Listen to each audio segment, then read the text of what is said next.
Véritable success story de la radio Espace Guinée, les grandes gueules, détentrices des meilleurs scores radio en Guinée, de la meilleure émission talk show, a donné le créneau horaire du départ au bureau et du retour à la maison, récoltant depuis des années consécutives le titre d'émission la plus écoutée en Guinée, toutes catégories confondues. Un grand total de plus de 5 millions d'auditeurs ont été fidèles au talk show Les GG, diffusé jour après jour sur toutes les stations du réseau Adafo Média de 9h à 10h30, un exploit qui restera longtemps dans les annales de la bande FM en Guinée. La Guinée vous regarde, l'histoire retiendra évidemment chacun sa partition dans ce qui se passe dans notre pays en ce moment. On continue l'interview avec... Oui. On continue l'interview, peut-être. Vous avez écouté la Diallo par rapport au propos du chef de file de l'opposition. Absolument. D'abord, je manifeste toute ma solidarité par rapport à ce qui arrive au chef de file de l'opposition et à tous ses militants, ainsi que les responsables politiques de l'opposition. Encore une fois, on ne peut pas éteindre le feu avec de l'essence. Moi, je pense que cette approche, elle est contre-productive. Nous sommes en train de glisser dangereusement vers quelque chose qui peut être irréversible. Ouais. Encore une fois, je le réaffirme. Il y a des personnes dans l'antichambre du pouvoir aujourd'hui qui pensent que dans leur intérêt, il faut créer un chaos systématique au point d'attenter à la vie des gens et pour justifier un statu quo qui peut maintenir des individus affairistes qui se sont constitués en oligarchie mafieuse au sommet de l'État. C'est cela la réalité. Sinon, écoutez, quand on est un président de la République, on fait son dernier mandat. Normalement, le dernier mandat, il est plus technique que politique dans la mesure où la logique voudrait qu'on soigne les insuffisances, qu'on soigne son image pour chercher à partir. Aujourd'hui, le RPG n'a pas pu faire émerger un leadership présidentiable. C'est une réalité. Le parti n'arrive même pas à tenir normalement son congrès. Au RPG, il n'y a aucune possibilité, à travers ce qu'on voit déjà les dernières élections, que le parti est en train de perdre de la popularité, même dans ses fiefs dits naturels. On est en train d'imposer des personnes qui sont impopulaires avec la complicité de l'administration territoriale. Alors, face à une telle situation, le calcul de ces extrémistes, c'est de dire quoi? Il faut maintenir Alpha Condé, coûte que coûte, vaille que vaille. Et pour cela, le troisième mandat ne peut pas prospérer parce qu'aujourd'hui, les Guinéens sont mobilisés pour ça. Il faut justifier un contexte qui ne permet pas d'organiser des élections à date. Nous avons des législatives en perspective dont on parle peu. Nous avons des présidentielles à l'horizon 2020. Il faut entretenir la psychose pour justifier que l'on ne tienne pas des élections et s'en prendre éventuellement à toutes les personnes qui potentiellement peuvent remplacer Alpha Condé. C'est cela la réalité. Ce que vous dites, c'est votre réalité, Aliouba. C'est votre réalité. Ce qui se passe aujourd'hui, c'est la complicité aussi avec l'opposition. On ne peut pas comprendre qu'on s'assoit quelque part à trouver des arrangements. Aujourd'hui, voter en Guinée, ça ne sert à rien du tout parce que vous savez très bien que votre voix ne va pas aller où vous voulez. Ça, il faut le reconnaître aussi, Aliouba. Je partage ce point de vue. Voilà. Vous savez, je suis de ceux qui militent pour qu'on respecte les textes de loi. Mais dans un pays, il appartient à l'État de veiller au respect des dispositions légales. Le président de la République en premier, c'est le garant du bon fonctionnement des institutions. Il a prêté serment sur une constitution qui consacre les libertés individuelles et collectives. Et ce sont ces libertés-là qu'on est en train de bafouer. Alors, il viole son serment à chaque fois qu'un agent de l'État prive un citoyen de sa liberté. Les grandes gueules. Il appartient de veiller scrupuleusement à ce que ces libertés soient respectées. Si tel n'est pas le cas, le président d'abord a failli. L'État a failli. Vous savez, Lamine, quelquefois j'ai l'impression que l'État guinéen est une sorte de nébuleuse. Quand on parle de l'État, de l'autorité de l'État, ça ne s'assimile qu'à la violence. L'État d'abord est protecteur. Il doit veiller à la sécurité de tous les citoyens. Si un État faillit à ce premier rôle, il n'y a plus de raison de lui accorder une crédibilité. Aujourd'hui, l'État, c'est comme un clan. Tous les Guinéens ne se reconnaissent pas à ce qu'on appelle symbole de l'État. Parce que dans le traitement des citoyens, on se rend compte, c'est ce que je disais tout de suite, c'est comme si c'est des personnes qui ont envahi la Guinée, qui dirigent la Guinée, qui n'aiment pas les Guinéens, qui n'ont aucun sentiment d'humanisme face à la mort, quand dans un pays, des dirigeants ne sont même plus sensibles à des criminalités, c'est extraordinaire, c'est horrible. D'accord, on va en complicité avec l'opposition. Justement, comment comprendre qu'après tant d'années d'échecs, l'opposition aujourd'hui n'ait pas trouvé une meilleure stratégie pour faire justement face à ce pouvoir? Parce que c'est la même chose qui se répète là, les manifestations. Mais écoutez, j'entends toujours cette recommandation, changer de stratégie. Je suis de l'opposition, je participe à plusieurs initiatives que l'opposition organise. Il faut comprendre que le modèle démocratique que nous avons choisi est un modèle de compétition. Mais pour qu'il y ait une compétition, il faut que les règles du jeu soient respectées. Le garant du respect des règles du jeu, c'est l'État, c'est l'autorité publique. Dans un pays où on a un déséquilibre de ce type, on a un État qui se comporte et qui choisit un camp, il faut reconnaître qu'il est extrêmement difficile d'agir. Qu'est-ce qu'on peut reprocher aux leaders de l'opposition, très souvent qu'on dit? Aller autour de la table de négociation, discuter. L'espace idéal pour discuter dans un pays, c'est l'Assemblée nationale. Ouais. Parce que l'Assemblée nationale est supposée représenter toutes les grandes sensibilités politiques du pays. Mais vous avez vu que l'Assemblée nationale est un échec. Ouais. Ça, il faut le mettre à l'actif de toutes les tendances. Parce que l'Assemblée nationale n'a pas été à la hauteur des attentes. Même si c'est le mécanisme, le système de majorité simple qui décide pour la plupart des cas. Mais il faut savoir qu'aussi que du côté de l'opposition, certains députés nous auraient permis quand même de ressortir certaines situations qui allaient édifier davantage la population. Maintenant, les institutions... À ce niveau, justement, Aliou, on a vu des pays dans lesquels, par exemple, les députés de l'opposition ont eu à bouder carrément l'Assemblée parce qu'effectivement, ils ne se reconnaissaient pas dans la manière dont les choses se déroulent. Écoutez, c'est une option. C'est une option à envisager. Donc, une stratégie. Oui, c'est possible. C'est possible qu'elle puisse produire quelque chose. Elle n'a pas été décidée par les représentants, enfin les partis représentés à l'Assemblée nationale. Ça pouvait être une option, entre autres. Je pense qu'à un moment donné, d'ailleurs, il y a eu des menaces de ce type, mais il y a eu aussi des députés de l'opposition qui n'ont pas siégé. Et de toutes les façons, dans le mécanisme actuel, l'Assemblée nationale va toujours décider par le fait du système majoritaire simple de l'Assemblée nationale. Maintenant, le fait de maintenir les manifestations de rue, il ne faut pas qu'on criminalise ce qui est légal dans notre pays. Manifester est légal. Ce n'est pas grandes gueules. Je ne dis pas que vous le faites. Non, parce que non. Je ne dis pas que vous le faites. J'ai entendu plusieurs fois cette remarque-là. Moi, je veux rappeler à Liouba qu'il sait d'ailleurs. Nous savons que manifester, vous êtes un droit constitutionnellement consacré. À Liouba, c'est de cela qu'il s'agit. Ce que nous disons, c'est que la loi, autant elle vous permet de manifester, autant elle vous offre d'autres voies. Imaginez par exemple une Assemblée nationale monocolore. Vous imaginez les conséquences sur la vie économique. Vous auriez pu sanctionner en faisant de l'Assemblée nationale une assemblée monocolore, en retirant tous les députés d'opposition. C'est par exemple une option. Et il y a beaucoup d'autres qui s'offrent à vous. Nous disons tout simplement, pourquoi prioriser une stratégie qui tue ou qui fait tuer, même si ça ne dépend pas de vous? On parle quand même de vies humaines que vous voulez préserver. Pourquoi ne pas aller dans ça ou tendre vers une autre stratégie? Voici ce que nous disons. L'interprétation d'un tel propos, c'est de dire pourquoi ne renoncer pouvoir à ce que la Constitution vous autorise de faire, sous prétexte que si vous le faites, vous serez tué par les gens. C'est ainsi que vous souhaitez l'interpréter. Justement. Parce que vous avez plusieurs options. Évidemment, il y en a plusieurs. Mais les grandes gueules. Moi, je vais participer. Parce que je suis convaincu qu'à partir du moment où la Constitution me donne le droit de m'exprimer par les manifestations de rue, je ne condamne pas le principe des manifestations. Pourquoi? Parce que le législateur l'a intégré. Pourquoi? C'est pour que nous ayons la possibilité de mettre la pression sur ceux qui nous gouvernent pour que cette pression puisse porter afin de ramener une situation d'équilibre. Mais si cela est interprété comme étant une manière d'aller se faire tuer, comme beaucoup le font, je ne dis pas que vous le dites, mais dans ce pays, on a entendu des gens dire qu'on envoie les enfants à l'abattoir. Ça veut dire que ceux qui les abattent sont les bouchers. Et les bouchers, ils sont de l'autre côté. Alors pourquoi continuer de condamner des victimes étant donné qu'on applaudit des bourreaux? C'est inacceptable. Très bonne remarque, Aliouba. Je le redis encore, c'est un droit qui vous est reconnu. Absolument. Qui est reconnu à tous les Guinéens. Ce matin encore, nous revenions là-dessus. La question, elle est simple. Étant donné qu'il y a plusieurs options, pourquoi est-ce la seule qui est privilégiée? C'est la question que l'on pose. La deuxième question que j'aimerais poser pour passer le micro aux autres, Aliouba, vous disiez tantôt que c'était prévisible, parce que là, nous parlons de crise liée aux élections locales. Vous disiez que c'était prévisible. J'imagine vous, le Bloc libéral avec Faya Milimono, le PEDN, l'UFR, ils s'étaient opposés à ce projet de code électoral qui a été soutenu par l'opposition. Exact, par l'UFDG. Aujourd'hui, vous aviez même prévu ce qui est en train d'arriver aujourd'hui. Est-ce que finalement, ce n'est pas vous, quand je parle de vous, je parle d'opposition en général, est-ce que ce ne sont pas ceux-là qui demandent aux militants de sortir aujourd'hui dans la rue, qui sont en réalité responsables de ce à quoi nous allons assister? Je suis convaincu que des erreurs politiques ont été commises. Parce que simplement, je reste et je maintiens que le fait de modifier les dispositions relatives au mode d'élection à la base, c'était une erreur. Il ne fallait pas le faire. La politisation outrancière des élections à la base, c'est quelque chose qui n'est pas bien pour une démocratie. Encore moins, en plus, c'est une démocratie à l'état embryonnaire. Les enjeux des élections à la base, ce sont des enjeux de développement local. Et il est très difficile de tricher les élections à la base, d'autant plus que dans une circonscription, presque tout le monde se connaît. On sait qui est capable de quoi.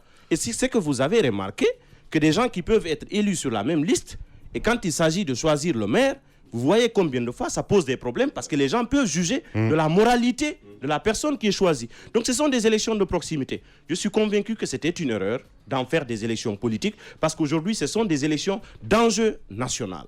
Mais cela ne veut pas dire pour autant, je vais rappeler un peu le passé, pour ceux qui sont très souvent les analystes de la 25e heure, on cherche toujours à nous dire qu'Alpha Condé c'est le plus grand stratège, c'est le meilleur politique.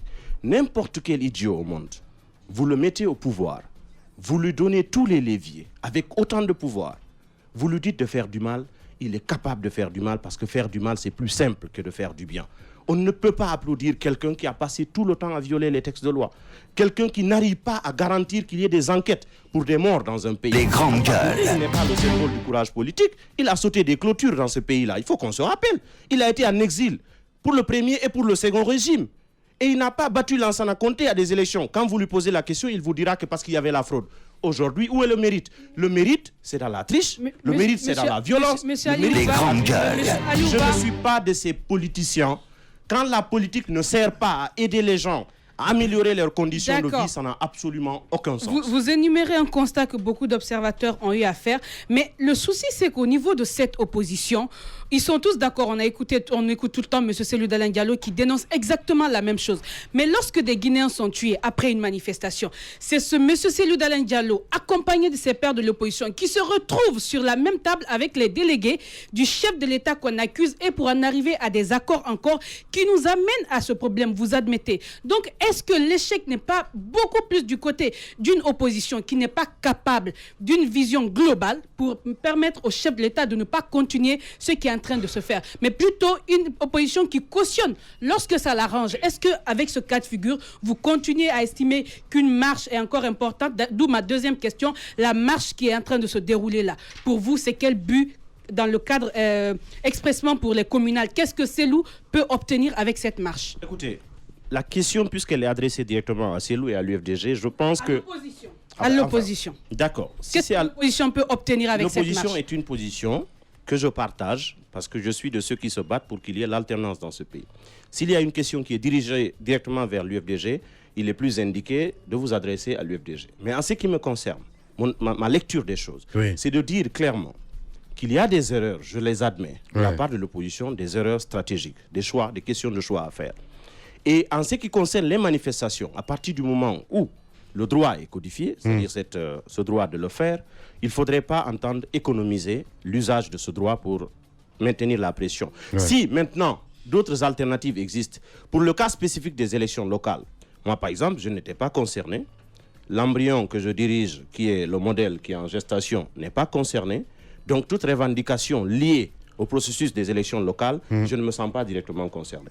Mais tout ce qui touche la question des libertés, tout ce qui est républicain, je me sens concerné et si nécessaire, je participe. Mais je soutiens le principe de la manifestation et la nécessité qu'il y ait de la manifestation. Parce que à l'alternative de la manifestation, c'est le dialogue. On se dit... Question, vous nous ramenez encore à la loi. Les grandes gueules. Justement parce que je suis républicain, oui, c'est ma mais vocation. à un moment, on ne parle plus des lois là, on veut parler de cette opposition, de quoi elle est capable, qu'est-ce qu'elle peut faire. Parce que dans un pays où quand même l'opposition a une vision, ce serait un véritable contre-pouvoir. Mais aujourd'hui, on a l'impression que ces opposants, le chef de l'État fait de ce qu'il veut. Parce qu'il y en a qui viennent, qui partent, qui reviennent, ça affaiblit. C'est une opposition qui ne rassure plus. Prononcez-vous sur cette opposition, pas sur les lois, on les connaît déjà. Moi, je suis de ceux qui militent pour que la classe politique se renouvelle, pour qu'il y ait des nouvelles voies qui se tracent. C'est indispensable, c'est nécessaire. Raison pour laquelle nous avons opté pour ce chemin-là, pour un nouveau parti. Les actes parlent par rapport à ce que nous faisons. Vous voulez mon point de vue? Je suis de ceux qui sont convaincus que la politique, ça n'a pas servi à grand-chose en attendant pour la population. Parce que jusqu'à présent, on ne parle que d'élections. Les hommes politiques guinéens, peu d'entre eux ont des vertus. Ça, c'est une évidence. On voit des transhumances, on voit des prises de position. Si vous le dites. Écoutez. Non, mais si vous le dites, Aliou. Je juge le résultat. Ben oui, la réalité sur le terrain aujourd'hui. Le résultat dit qu'encore la Guinée vit des crises multidimensionnelles qui deviennent chroniques. Et c'est par le fait des décisions politiques. À partir du moment où une décision conduit à un échec, on ne peut pas dire que c'était une bonne décision. Je pense, honnêtement parlant, vous êtes jeune, à votre âge, parce que tout est fait à dessein aujourd'hui de partir avec cette classe, cette vieille classe politique. C'est un peu dans... Moi, mon analyse, c'est ça, en fait. Voyez-vous ce que je veux dire? Oui, je crois qu'en 2020, il y aura des élections. Encore, je peux croire. Oui, je crois qu'il y aura l'alternance. Mais avec qui exactement? En tout cas, à mon avis, aujourd'hui, Alpha n'est pas prêt à passer le pouvoir à ces vieux aujourd'hui. Ça, je peux vous le dire, mon cher ami. Et ça que ça rentre dans la tête. Mais si on part toujours avec les mêmes rhétoriques, avec les habitudes tout le temps, je pense qu'à un moment donné qu'on va se planter. Dieu merci que vous êtes jeune et que vous êtes dans la politique. Peut-être l'espoir règne un petit peu. Honnêtement parlant, je dis ma position, je dis ce que je pense. Que ça plaise ou pas. J'espère bien, on travaillera à ce que cet espoir-là se concrétise. C'est notre vocation. Il faudrait qu'on puisse donner d'autres possibilités de choix à nos compatriotes pour renouveler la classe politique, la classe dirigeante, mais le renouvellement qualitatif. Moussa. Il ne faudrait pas que ce soit simplement par le fait de vouloir remplacer un vieux par un jeune, ce n'est pas le souci. Un jeune avec des compétences et bien entendu de la moralité, des vertus. Nous voulons que la classe politique guinéenne soit vertueuse en ce sens que le débat soit moins porté sur les personnes, mais sur les idées. Toutes les fois que moi, personnellement, vous m'avez reçu, et qu'il y ait des débats, c'est sur des questions qui sont liées directement aux conditions de vie des gens. Tant que la politique ne se fait pas par le fait du débat, d'ailleurs, moi, je suis de ceux qui soutiennent. Et la législature prochaine, si le modèle arrive à faire des élus, pour qu'on puisse se battre afin de légiférer sur le débat. C'est-à-dire rendre obligatoire par le fait des lois le débat, que ce soit dans les partis politiques ou au niveau des élections. Et ça va renforcer les médias. Ça va exposer les gens. Parce qu'il faudrait que ceux qui veulent diriger la Guinée ne se cachent pas du débat. Quels sont ceux qui acceptent les débats contradictoires ici que vous invitez? Il n'y en a presque pas. Les partis politiques devraient être l'embryon je sais pas, d'une sorte de fêtière de démocratie, là où même la démocratie naît, grandit petit à petit, parce que c'est au sein des partis politiques normalement que l'on affiche ces véritables propensions pour la démocratie ou la dictature. Mais bon, au regard de l'évolution de nos différents partis politiques, on se rend bien compte qu'il y a beaucoup plus une ascendance dictatoriale qu'un esprit, qu'une surface d'échange, de partage des opinions. Ça, c'était une remarque. Maintenant, la question que je veux poser, on connaît les mots, on connaît les conséquences. Voilà. Donc, quelle solution concrète? Comment sortir du bourbier? Là, il s'agit des exécutifs communaux. Et là, c'est Dalin Diallo, l'opposition républicaine, ils sont dans la rue parce que tout simplement, ils souhaiteraient que les accords soient respectés. Est-ce que c'est par cette voie que nous allons sortir du bourbier? Quelle solution concrète le modèle propose? Par rapport à ces élections locales, déjà, nous pensons que l'approche qui a été utilisée est mauvaise et que les élus, ceux qui sont installés, désormais seront beaucoup plus dans la politique politicienne que dans le cadre du développement local. Ça, c'est un échec. Parce que simplement, ils se rendent beaucoup plus redevables à ceux qui les ont mis là que par rapport à la population locale. Ils sont très souvent désavoués. Nous pensons qu'il faut faire de la correction par rapport à ça. Comment est-ce qu'on peut y arriver? Il faut exercer toute forme de pression qui peut nous aider à rendre transparents les scrutins dans notre pays. Les grands C'est un aspect important que la classe politique néglige aujourd'hui. On parle peu. Non, par rapport à la crise maintenant, les solutions à court terme. Comment sortir de l'engrenage, justement? Mais à ce stade, nous avons constaté un échec du fonctionnement de toutes les institutions qui peuvent éventuellement intervenir dans ce processus. Le médiateur de la République, l'Assemblée nationale. Ce qui reste par rapport à l'opposition, je l'ai recommandé. Il faut mener 3 actions importantes. Dans un premier temps, il faut maintenir la pression pour qu'on revienne à la situation normale, c'est-à-dire les représentants, ceux qui symbolisent l'État, qu'il soit le Premier ministre ou l'ensemble de son gouvernement, ainsi que les institutions, qu'on se rend compte que c'est l'État qui est à la base de ce qui arrive et il appartient à l'État de faire des corrections. L'opposition doit mener une campagne d'alerte sous forme de lobbying. La Guinée n'est pas une planète, nous sommes un pays. Nous avons des partenaires. Il est important que ceux-ci s'impliquent parce que la paix est menacée en Guinée, c'est la paix qui est menacée dans l'ensemble de la sous-région. Et nous ne voulons pas, heureusement d'ailleurs, tous les pays de la sous-région ont connu des conflits armés, mais nous n'en voulons pas dans notre pays. C'est pourquoi il faut apaiser. Il faut aujourd'hui lancer un appel par rapport aux réseaux sociaux surtout. Ce qui est en train de se faire, c'est assez horrible. Ça n'honore pas la Guinée. Personne n'a intérêt à ce que nous soyons dans un conflit. Mais il y a certains qui sont tapis dans l'ombre, qui voudraient bien que ce climat continue. Alors il faut les identifier. Et je l'ai dit dans une de mes tribunes. Ils sont vus, ils ont des exécutants. Ils ont des exécutants connus. Il faut impliquer les organisations de défense des droits de l'homme pour que ces personnes soient identifiées. Même il y a des personnes qui ont tenu des discours dans ce pays qui sont tellement acerbes que ces discours méritent des poursuites judiciaires. Parce que la banalisation de la mort, c'est inacceptable. L'acceptation de la criminalité d'État, ce sont des choses inacceptables. Donc, mettre la pression, l'index sur les organisations de défense des droits de l'homme, les activistes de la société civile. Encore une fois, il y a des Guinéens aujourd'hui qui peuvent se mobiliser. En 2007, j'avais lancé cela. J'avais parlé de toi, Lamine Guirassy, parce que je considère que tu fais partie de ces icônes dans ce pays. J'avais parlé de Robert Sarah. J'avais parlé de Monseigneur Vincent Koulibaly. J'avais parlé également de Djibril Tamsir Niane.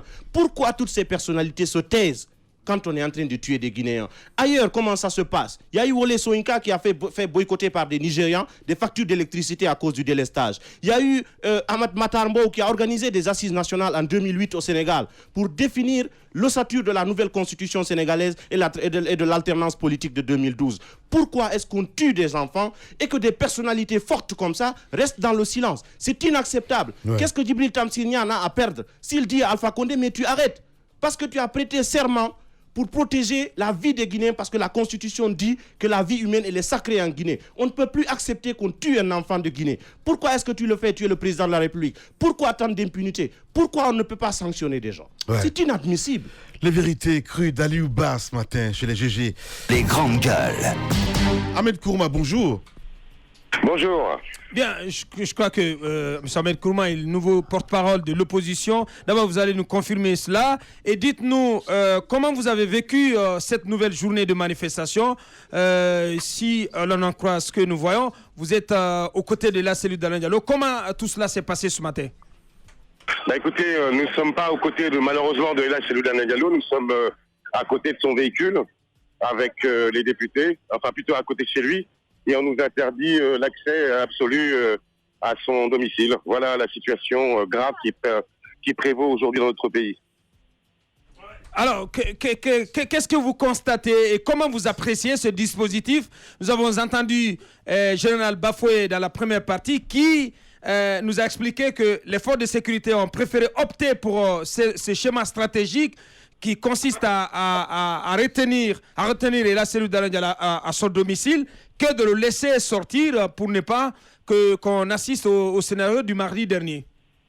Oui, le général Bafoué est dans la lignée de ceux qui lui ont donné l'ordre, c'est-à-dire qu'il préfère l'ordre à la loi, au respect de la constitution guinéenne qui nous donne le droit, qui nous octroie le droit de manifester, tout simplement. Donc il est dans cette logique-là, et voilà. Je ne peux rien répondre à cela. Ah, c'est facile, tu vas pas te dédouaner comme ça, Ahmed. Parlons-en. Parce que chaque manifestation, quand même, c'est avec son lot de mort. Ça, vous le savez très bien. Est-ce qu'on va continuer comme ça, Ahmed? Finalement, à la fin du compte, on appelle ça surenchère. J'ai pas compris. Excuse-moi, il y a beaucoup de monde dans la rue. Oui, mais la question, comment sortir de l'engrenage finalement? Vous optez pour une série de manifestations ininterrompues, on peut le dire comme ça. Vous avez organisé une manifestation, une journée ville mortière. Arrêtez. Oui, vous avez organisé une journée ville mortière. Aujourd'hui, c'est une nouvelle journée de manifestation de rue. Jeudi, ce sont les femmes. Est-ce qu'on va continuer ainsi, M. Ahmed Kourma? Quelle approche de sortie de crise? Je voudrais quand même resituer le contexte et le débat. Il y a aujourd'hui 97 morts qui sont enterrés. Nous avons un État qui bafoue nos droits, nos libertés. Je pense que la question devrait être inverse. Quand l'État va-t-il arrêter de tuer nos enfants? Quand est-ce que ce gouvernement va enfin se révéler être un gouvernement, un État démocratique? Là est la véritable question. Je pense qu'il ne faut pas inverser la pyramide. Nous sommes aujourd'hui victimes de ce qui se passe. D'accord? L'opposition joue son rôle. Dans une démocratie normale, on laisse l'opposition manifester lorsqu'elle n'est pas d'accord. Bien. Et nous, on dit à bas les vagabonds politiques, Ahmed Kourma. Politiciens véreux, fonctionnaires corrompus, promoteurs immobiliers voyous, justice passive. La Guinée devient-elle mafieuse? Les grandes gueules d'Adafo Média ne lavent pas plus blanc, mais vous permettent de défendre votre pays en vous informant. Avec les grandes gueules d'Adafo Média, dénoncez les turpitudes, nous garantissons le secret des sources. Envoyez vos documents à espacefmguinée.info, rubrique Contact. les grandes gueules d'Adafo Média ou le socle de la liberté d'expression en Guinée.